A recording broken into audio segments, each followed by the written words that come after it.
Hi, my name is Caleb Stevens, speaking about agenda item 92 before you've been completely inundated by speech about it or by rising sea levels. Tough crowd. So we usually look at, thank you. So we usually look at programs in terms of their practicality, like, okay, that might be a good idea theoretically, but how are you going to make it happen? Which I think is also a way of asking, how much are you willing to disrupt the status quo to make this idea a reality?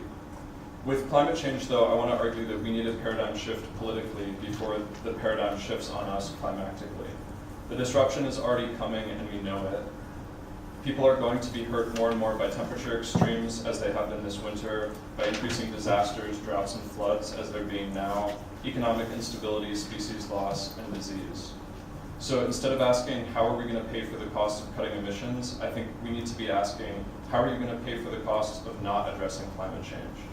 We know these costs are on the horizon, and if we don't act radically now, then we're going to pay the price then instead of now. We know that climate change is coming, and we also know that halfway measures, like the city's plan to reach carbon neutrality for city operations, which doesn't attempt to touch car transportation or industry, or take overall emissions in the city seriously, is only a first step, and it may be a good first step. But the proposed plan, according to the report commissioned by the city and done by Navigant Consulting, would pay for itself and then some by 2030, both in lowered costs and in health benefits to Madison residents, even taking the lowest estimates of those health benefits. So I want to argue that 92 is fine as a stopgap, but I think our real question as a city should be how to get the whole city as close to carbon zero by 2030, and how our efforts to address climate change can begin to address inequities in housing, unemployment, and wealth. We don't have any more time for politics as usual or for business as usual. I'm thankful our high school students, both in Madison and around the world, are reminding us of this. They know that we need radical change to address radical problems.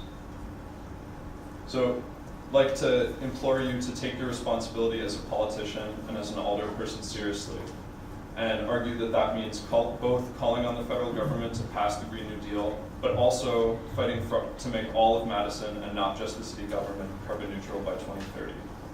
We built this world one way, we can build it a different way. Thanks for listening.